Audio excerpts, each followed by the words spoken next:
So let's move forward. We'll now talk briefly about the syllabus of this GS paper 4. Now see, broadly we have two parts in the GS paper 4.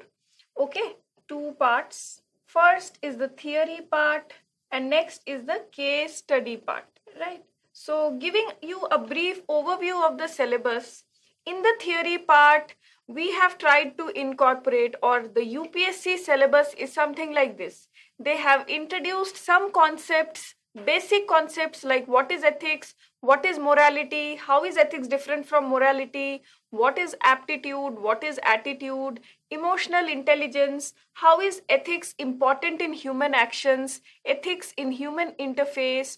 They have also tried to incorporate moral thinkers, people like Mahatma Gandhi, what they taught, what were their thoughts and philosophies, and not only Indian thinkers, we also have Western thinkers. What else do we have? We have civil service, values, we have corruption, how to deal with it, we have corporate governance. So these are some of the things that are part of your theory part of ethics paper. So broadly, like I said, you have two parts, the theoretical part and the case study part, right? So theory part includes some of these things, and the case study part, it will actually put you in some situations. Sometimes you will have to play the role of a district collector, sometimes you will have to play the role of maybe an IPS trainee, sometimes you will be made the CEO of a company and you have to deal with some situations. There will be something called an ethical dilemma where you will not be able to take a firm decision. Whatever path you take, you will not be happy. Either option A or option B. Whichever path you take, you have to choose between two rights or two wrongs. That's what makes your decision difficult, and you have to take some decisions by putting yourself in the shoes of multiple people. So, if we discuss the paper in short, you have 120 marks or 130 marks for the theory part and 120 marks for the case study part. So weightage wise, the weightage of the theory and the case study part is more or less the same, but the case study part is very, very demanding because you have to read long paragraphs and then devise a solution, and even in the solution part you have to devise very pragmatic solutions and not very idealistic solutions. That's where you can fetch good marks. So that is about the weightage in terms of marks. Here there are around 13 questions you have to attempt. There are no choices. You have to attempt all the 13 questions, and the weightage is 10 marks per question. So coming to the case study part, you will be required to attempt 6 case studies, and the weightage of each case study is 20 marks. So that is about the paper. Now we'll move forward. So now we'll briefly discuss about the essence, determinants and dimensions of ethics. It is actually a part of your unit 1, ethics in human interface, of your GS paper 4. So we'll deep dive when we discuss about the unit 1 in particular. Here I'll just give you a broad outline of what it means by essence, determinants and dimensions. All right, and every year a lot of emphasis is being given on the case studies related to unit 1, ethics in human interface. Every year in some form or the other, case studies do come from this unit, so it is highly recommended that you practice adequately some of the case studies almost every day if possible. So talking about the first part, essence. Now what do you mean by essence? Essence means, what do you call that? The crux or the summary of ethics. What are the features or what are the traits of ethics? The first trait you can relate very, very easily is that ethics is not a function of isolation. That means ethics cannot develop in isolation, right? You take the simple example of India, the joint family system. Right? What happens in a joint family? You have elders surrounding you and they teach you that respect elders. You touch the feet of your elders and seek their blessings. In some cases, people have to seek their blessings every day, and in some liberal societies, what happens is they seek the blessings by touching the feet of their elders only on special occasions like Holi, Diwali, Dashera, and other festivals. Now, what they teach is respect for elders is ethical. So it cannot be, formed in isolation. It will be formed only by the influence of the environment, the people around you. So the joint family system in India teaches you the ethical concept of respect for elders. What can be the next feature of ethics? They are interrelated. For example, again take the example of honesty, truthfulness, maybe integrity, and probity. So do you really think that you can be honest without probity, or you can have probity without truthfulness and honesty? So they are all interrelated. You cannot be one without the other.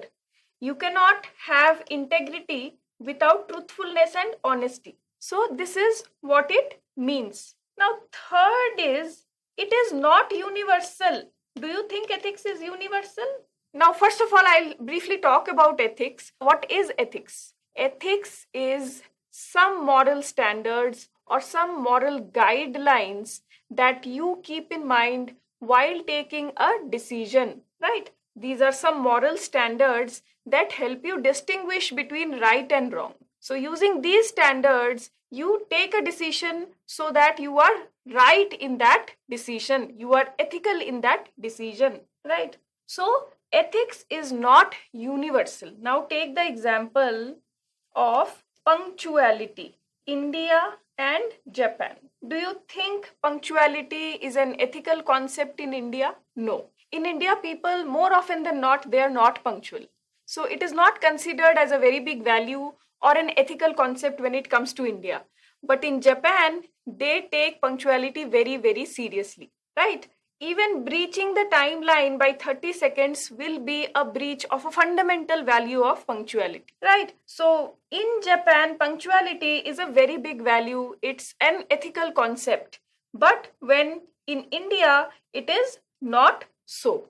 So ethics is not universal. That means punctuality is not an ethical concept equally in all the countries. No. So briefly, this is about essence. We'll deep dive into the concept of essence of ethics when we discuss the first unit in detail. Next, we'll talk about determinants.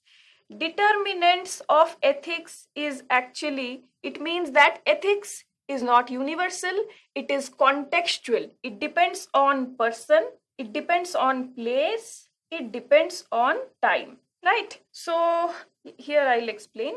Person means, take the example of smoking or drinking in the Indian society. If it is a girl who is smoking, if it is a girl who is drinking, it means that it is taken very seriously in the Indian society. It is considered highly unethical if a girl is smoking or drinking. But it is not that unethical if a boy is smoking or drinking. So ethics is again subjective. It differs from person to person. The concept of ethics, right? Again, place. Let's take a different example now. Spitting, right? In India, do you think it is a very big value, or it is very significant, or it is a very big ethical concept when in India? It is considered very, very seriously, and it is considered very unethical in the Western countries, but it's okay to spit in India, right? So the concept of ethics differs from place to place, from country to country. Time. See, now if you are committing a murder under force, under a particular situation, as a self-defense, then it is ethical. But if you are doing some murder, or if you are killing someone without any force, without any element of coercion, voluntarily, that means it is unethical, right? So these are some of the things which prove that ethics is not universal, it is subjective, and it depends on the context. It is contextual. Ethics is what? Contextual. Next, we'll move on to the dimensions of ethics. Now again, I'll deep dive further when I talk about the unit 1 in detail. Now I'll just give you in simple language a broad outline of what are the dimensions. Now dimensions are four. One is meta ethics, one is descriptive ethics, one is prescriptive or normative ethics, and another is applied ethics. All right. So what is meta? Briefly, I'll tell you what is meta. It is something philosophical in nature. You ask questions like what is ethics? What is morals? Why should I be moral? Why should I be moral? Now take the example of Mahabharata. You would have known that the Chirharan or Vastraharan of Draupadi, after that tragic incident happened, Draupadi went to Yudhishthir and she asked why you want to be so ethical, why you want to be so truthful and moral. So these are the questions that fall under the concept of meta ethics. You ask very philosophical kind of questions. What is actually ethics? What is actually morals? And why I should be a moral person, right? Example is Mahabharata. Next is descriptive ethics. It is actually from the word itself, you can understand that it only describes as it is. Whatever you see in some societies, for example, in Japanese societies, you observe that punctuality is an ethical concept. So you describe that punctuality is an ethical concept in Japanese society as it is. You describe what you see. Prescriptive is something what you ought to be. Ought to be means I am not honest, but I ought to be an honest person. I am not a person who upholds integrity, but I ought to be a person who upholds integrity, right? This is something very ideal. Applied ethics is something like environmental ethics. Example can be what? You as an individual, you are not using plastic to be environment friendly, right? So these are broadly some of the dimensions of ethics. And like I told you that this is a very, very important area from where case studies come every single year. Next, we'll discuss about values. First of all, what are values? Values are certain concepts or certain guidelines that we keep in mind, certain standards that we keep in mind while taking a decision. For example, for a business person, what are the values of a business person? Profit making, risk taking, right? For you as an UPSC aspirant, what are your values? Your values will be service orientation versus private job. So, understood the meaning of values? Values are certain guidelines or certain standards that we keep in mind which help us take a decision. For a business person, whatever decision he or she makes, he or she will keep in mind that profit making should be there and risk might have to be taken in the course of the journey. Next, as an UPSC aspirant, many a times you feel that the salary in this service or profession is not much. The private companies pay you a lot higher, but still you prepare for this. Why? Because you are guided by values of service orientation, you derive more satisfaction from doing service to mankind, and so money or salary is not a very big thing for you. So, values can be categorized into broadly three parts: human, foundational values, and public service values. Human values, foundational values, and public service values. Now we'll deep dive when we discuss about unit 1 in detail. Here we'll just touch upon. For example, core human values will be what? Love and affection, will be empathy and compassion, loyalty, right? These are most important. Foundational values will be what? As a civil servant, what will be your foundational values? Neutrality. You should not be labeled as part of a particular political group. You should not be seen as a person who supports a particular political leader, right? You are the permanent executive. The political representatives will come and go. Probably they'll be elected for 5 years. Next 5 years, there'll be some other political party and so on, but you continue as a permanent executive. So you have to be neutral. Whoever be the political party, whoever be the public representative, you have to keep doing your duty with neutrality. Next is anonymity. You will do everything from the background. Who will be the face? The political leader. That face, that political leader will keep changing, but you will keep doing things from the background. Your face will not be shown to the people. Public service. What are your values as a public servant? You remember this acronym, it will help you. HOLOIAS, HOLOIAS. It is given by Nolan Committee, and we'll discuss that again when we discuss your last unit in GS paper 4. Now I'll just briefly touch upon. H is honesty, O is objectivity, L is leadership, O is openness, I is integrity, accountability, selflessness. All right, I'll repeat. Honesty, objectivity, leadership, openness, integrity, accountability, and selflessness. We'll discuss what is the meaning of each of the words when we discuss in the last unit, okay? And even from this particular area of foundational values, public service values, human values, every year case studies do come, all right? So you have to emphasize a lot on this particular area. We'll move forward.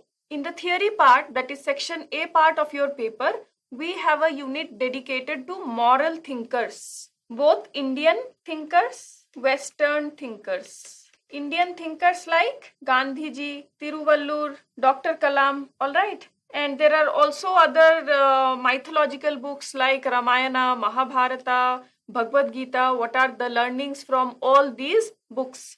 Coming to Western thinkers, we have Socrates, Plato, Aristotle, and so on. So briefly, I'll talk about one or two thinkers now. We'll in detail learn and understand what are the thoughts of Mahatma Gandhi, what are the thoughts of Gautam Buddha, what are the thoughts of Jain leaders and other religious leaders in detail. Similarly, we'll also discuss the Western thinkers and what are their thoughts briefly.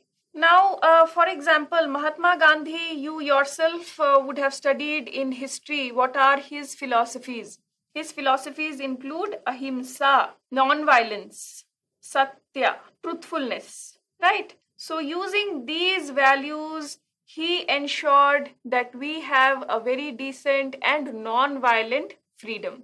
We actually won our freedom, won our independence without much bloodshed, without much loss of lives. Otherwise, things would have been really more bloody. In fact, I remember Lord Clive, I think, as far as I remember, he said about Gandhi a beautiful line or a quotation saying that Gandhiji actually won freedom just by sipping water. He means that whenever there was a conflict situation, he used to sit on strike. He used to do satyagraha very often. And this way he used to tactfully manage the situations and take things away from conflicting areas. Next is we talk about Socrates. What was his thoughts and philosophies? He emphasized a lot on logic and rationality. He says that if person uses logic to take decisions, those decisions will be good, and in turn those good decisions will lead to good choices and happiness. So he emphasized a lot on logic and reasoning. Now, if we have to talk about some of the thoughts of Dr. Kalam, he emphasized a lot on hard work. He said that I'm myself a very average person, I'm not a very talented person, but I compensate the gap through my hard work. A beautiful quote is, if you want to shine like a star, you have to burn like a sun first. So that clearly indicates that he used to do a lot of hard work himself, and he used to emphasize that talent is not everything. If you are not talented, then you have to do some extra hard work, but you will achieve what you want to achieve. Very, very inspiring. Now, let's move forward. So these are some of the thinkers that we'll deal with when we discuss the unit on moral thinkers, Indian and Western philosophers. All right. So next is emotional intelligence. There is one full unit on emotional intelligence and very, very important from the point of view of UPSC. What happens is if you see the previous year questions, you will observe that every year 1 or 2 questions and case studies come from emotional intelligence. One question definitely will be part of your theory section on emotional intelligence. Sometimes some case studies are also directly or indirectly related to this part, emotional intelligence. Now, here remember a very good quote which I read somewhere is that in the present world, in today's world, EQ is more important than IQ. Emotional quotient is more important than intelligence quotient.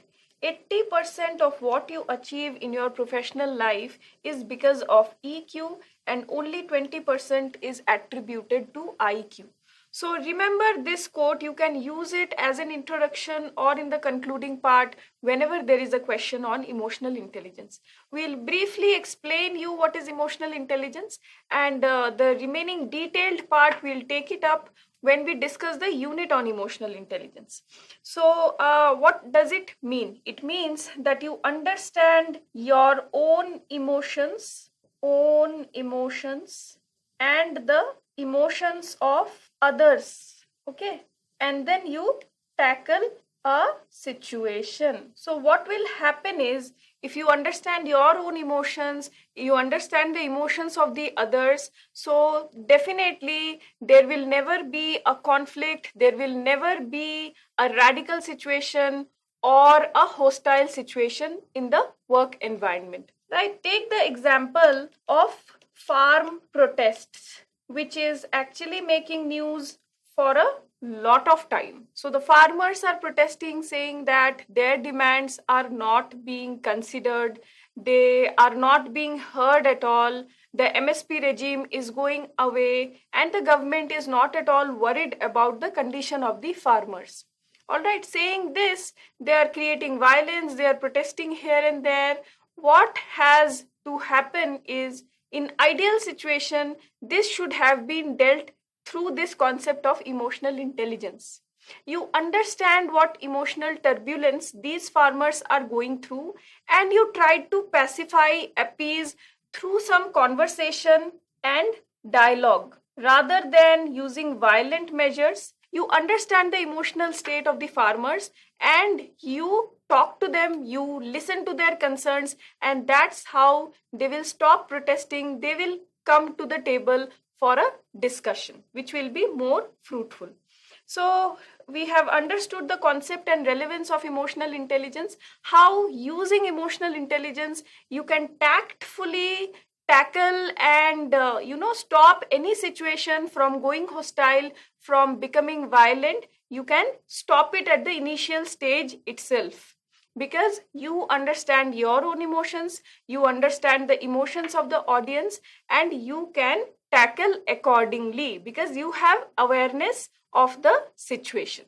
So by manipulating, by appealing to their emotions, you can handle the situation without any hostility. Application in governance, I'll give you a simple example. In a setup, in a professional setup where multiple people are actually reporting to you, how you can use emotional intelligence to motivate them, right? You know this particular person has so and so knowledge, so and so skill. All that is lacking is motivation. So accordingly you will motivate him or her by appealing to the emotions that you can do a good job, you have this much of training, this much of knowledge, this much of skill, so you can do really wonders in this particular field. So this way you can appeal to the emotions of the employees in your organization and increase the efficiency and effectiveness and also productivity in your organization. These are some of the basic examples in your day-to-day life how you can use emotional intelligence in workplace, in tackling difficult situations, hostile situations, and preventing them from getting into conflicts. So we'll do a deep dive when we discuss this unit in detail. We'll move forward Next is we'll discuss about attitude. You have a full dedicated unit on attitude. Now, first of all, let's understand what this means and why is attitude important. Attitude is nothing but a favorable or a positive inclination, a disfavorable or an unfavorable negative inclination towards a person or an object or any other thing or situation. Right? In simple words, if we have to explain what is attitude, it is a positive or a negative inclination towards a person or a thing. Positive or negative inclination towards a person or thing. Right? If we have to discuss an example, we have already discussed few examples in the initial part of our discussion today. We have a favorable discussion toward Dr. Kalam, but we have a negative attitude towards terrorists, right? Simple. Now let's discuss about what is social influence and persuasion. Now I'll start here with an example. Vidya Balan, all of you know about Vidya Balan. She ran a campaign to eradicate open defecation, right? She ran a campaign to eradicate open defecation, defecating in the open areas, right? As part of the Swachh Bharat mission. Why did we choose Vidya Balan to run this campaign and not you and me? This is because she is a social influencer. She is a celebrity. People follow her and they admire her. She is a public figure and has got a lot of fan following. If she says certain things to the people, if she appeals and requests to the people not to defecate in the open, giving 1 or 2, 3, 4 reasons, then it is very highly likely that the people will listen to her instructions and directions. Right? On the other hand, if any random person who is not very popular, so and so person appeals to the people, requests to the people that do not defecate in the open because it will harm only you and your family, because there will be disease spread, then they will not listen to some random person. Right? So this is the power of social influence and perception. Take another example. Amitabh Bachchan ran the polio campaign. Why? Again, for similar reasons. He is a celebrity. People admire him, like him. So if he is requesting something, appealing to the people about something, it is highly likely that people will obey him, if not for any reason or logic, at least because they like him. Right? So this is what is attitude. We'll again discuss in detail when we talk about attitude. Now, changing mindsets. Attitude is not something which is permanent. It is not permanent. Today, suppose you have a negative attitude towards Neeraj Chopra. Not today, maybe 1 year back. He did not win any medal, right? But your attitude changes to positive attitude today for the same person, Neeraj Chopra. You got the point, right? So your attitude towards Neeraj Chopra has changed from the past to the present. When he did not win any medal, that time your attitude towards Neeraj Chopra was either negative or maybe indifferent. But today, because he has won a gold medal, your attitude becomes favorable. Your attitude becomes positive. So, the summary or the conclusion is that attitude is not permanent. It changes from time to time. Today, whatever is your attitude, it is because of your past things and experiences, and tomorrow it might change. In future, it might change because of the experiences that you gather between today and future time. We'll move forward. Guides to action. So, see, whatever decision that we are taking or whatever action that we are doing, it is being guided by certain things. What are those things? They are guided by beliefs, values, and principles, morals, and ethical standards, right? These are some of the things that we keep in mind before taking a decision. or before acting, right? Beliefs means we believe in God. We are God fearing. That's why our action will be such that we will not lie. We will not steal, right? Values and principles.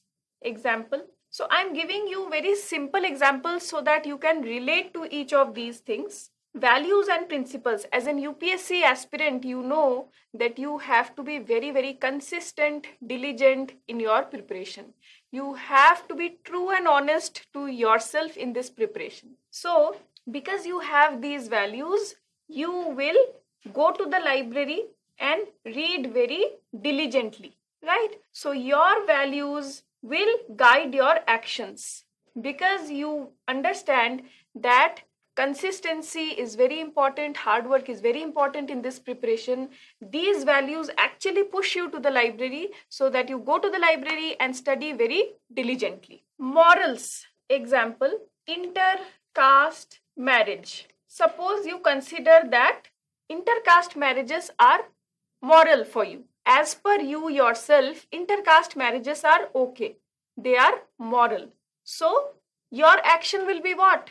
It is highly likely that you go and do an intercaste marriage yourself. So, your morals guide your actions, right? Ethical standards. Suppose the community you belong to, vegetarianism, example, vegetarianism is considered ethical. Okay, so what will you do? Your action will also be such that you will be a vegetarian person. So, ethical standards of the community or society will guide your actions and you will also be a vegetarian person. So, these are certain things and examples. Here, let's see.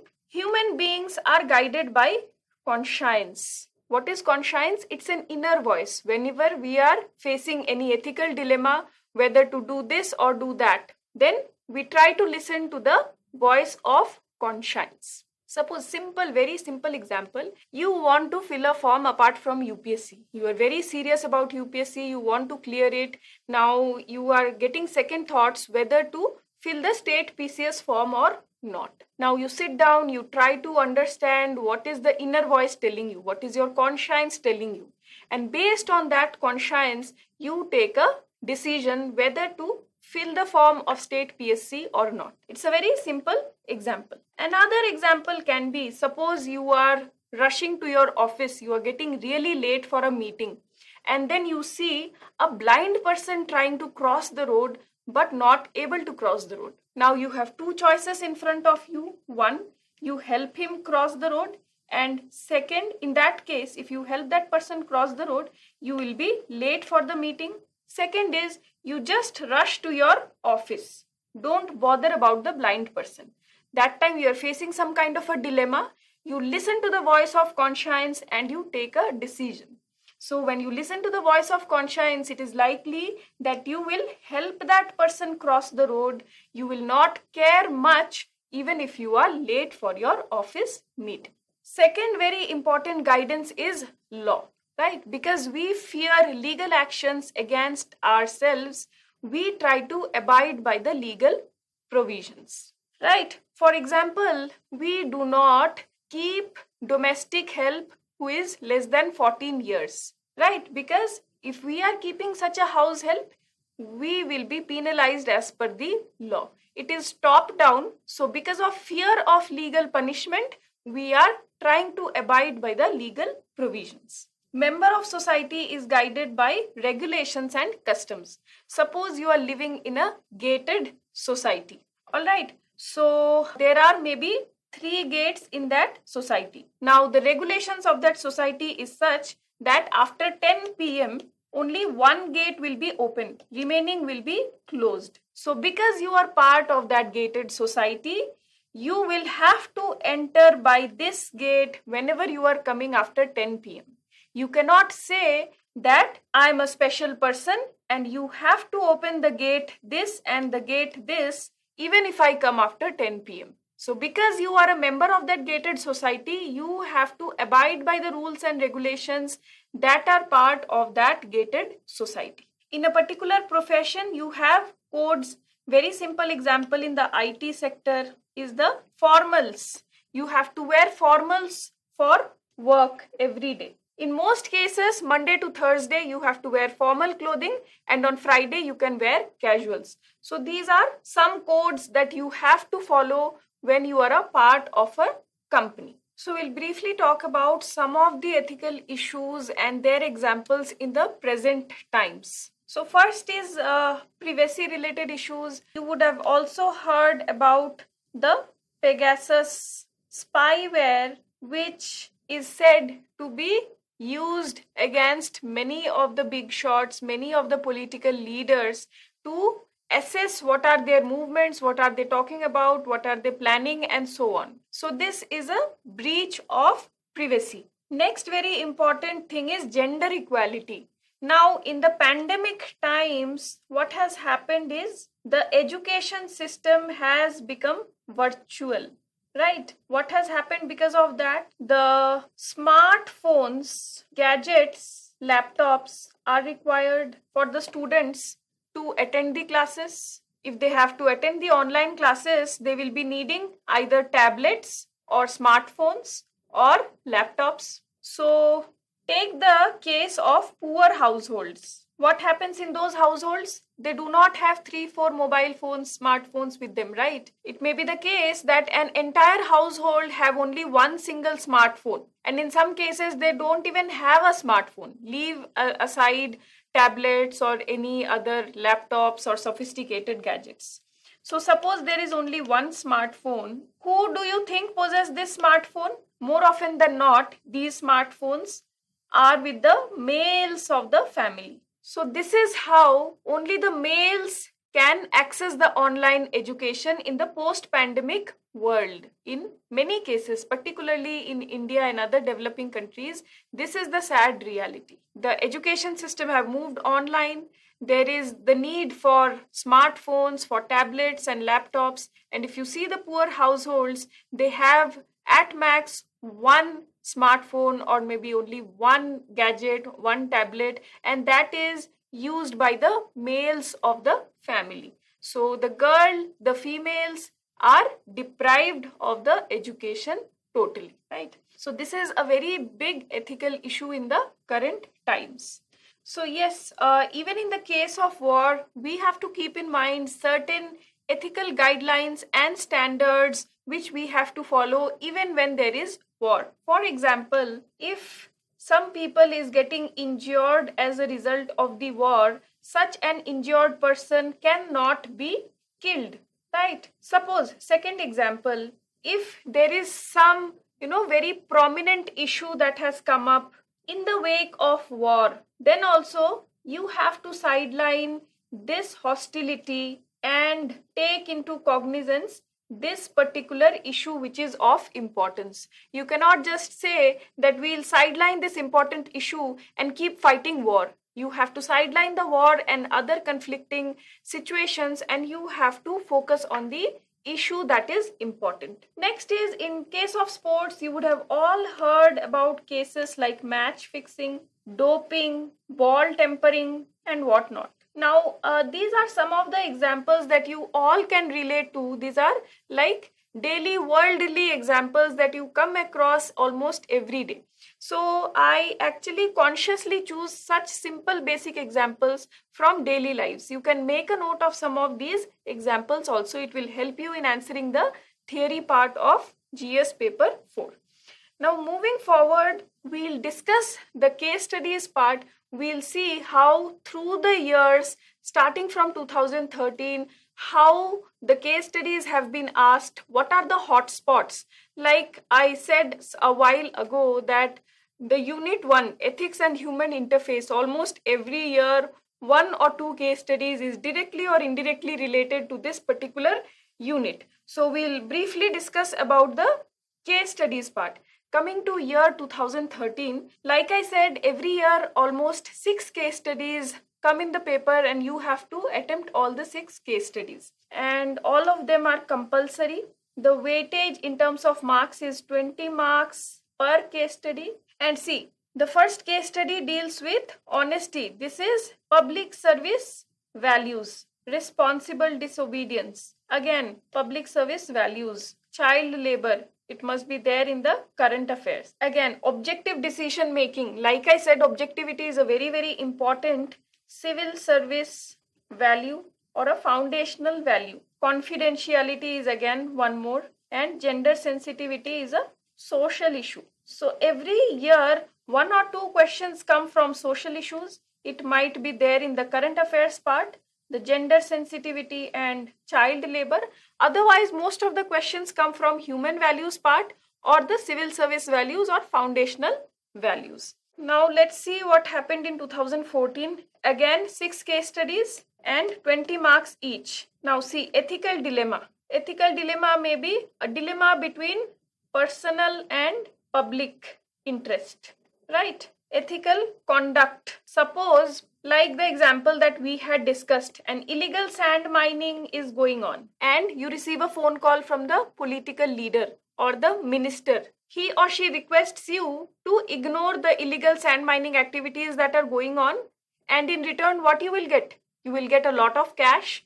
You will get a very good posting in any district that you desire. What will you do under such conditions? Go one step ahead. You start receiving threats. What will you do?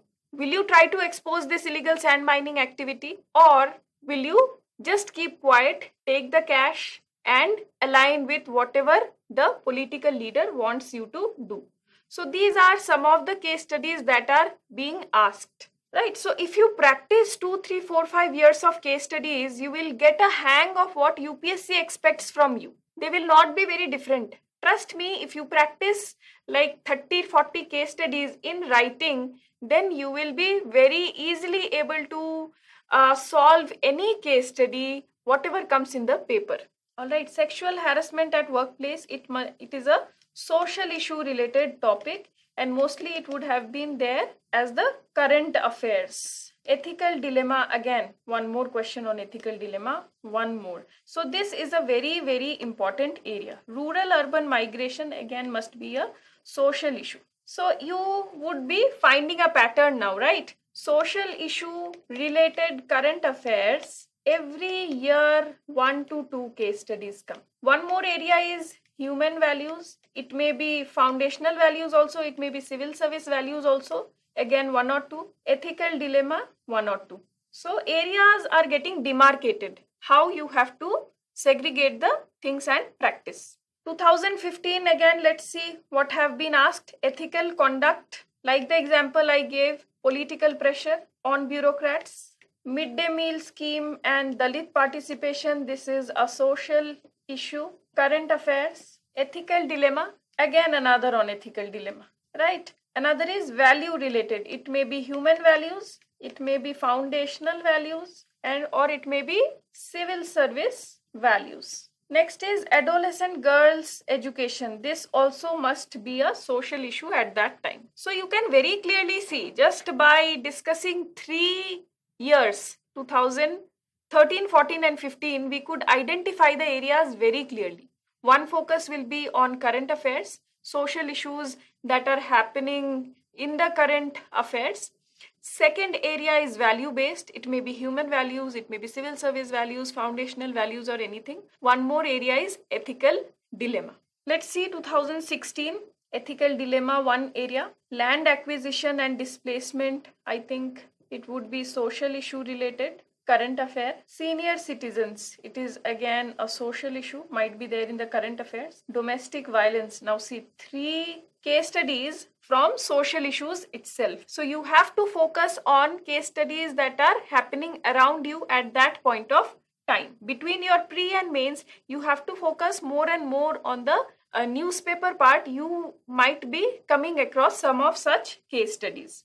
Development dilemmas. Development dilemma matlab environment versus development. Which one you will choose? Suppose there will be some kind of a case study wherein you are laying a road, or maybe you are constructing a railway station or railway line. And to construct that railway line, you have to cut down a lot of trees. And you also have to displace a particular population. It may be a tribal population or an entire village. It needs to be displaced. So under that situation, what will you do as the civil administration? Will you go ahead and do this developmental project? Will you lay down the road, or will you construct the railway line? If so, if you are going ahead with the developmental project, what will you do with the deforestation problem? What will you do with the displacement problem? The people will start protesting. How will you deal with them? Right? So this way, questions might be asked. Next is ethical conduct. Next, we'll move on to 2017. Let's see what are the case studies that have been asked. Values and ethical conduct. That is common. It comes every year. Again, ethical dilemma 2 case studies. Ethical conduct. Next is illegal construction. These two might be from current affairs, social issues. So how will you come across these case studies? If you practice more and more, right? So between your prelims and mains, you have some 2 to 3 months in hand. Whenever you are reading the newspaper, you will get some anecdote, some article, or some case study. It will not be written as a case study, but the case studies are formed from these editorials itself. So you have to read very carefully.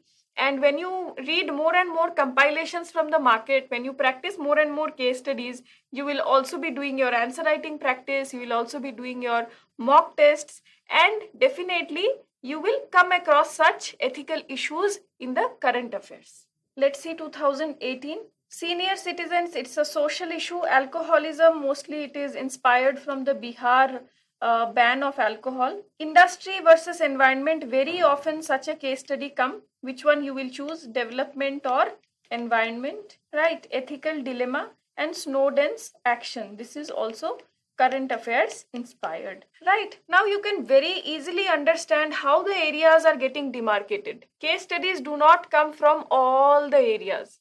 Case studies come from only 3 to 4 major areas, and you can see those areas very clearly. 2019, value-based civil service values, like what I said, HOLO IAS, honesty, objectivity, leadership, openness, integrity, accountability, and selflessness. So they might ask you some question like, are you accountable to something or not? You are probably the head of a metro service corporation, all right, and a project has come to you for development of a railway station. It will involve a lot of displacement, all right, but at the same time, if this railway track is being built, the entire village will be developed in terms of economic activities. Now, as an accountable and responsible officer, what will you do? How will you deal with the situation? So these are some of the case studies that might come. Sexual harassment, social issue.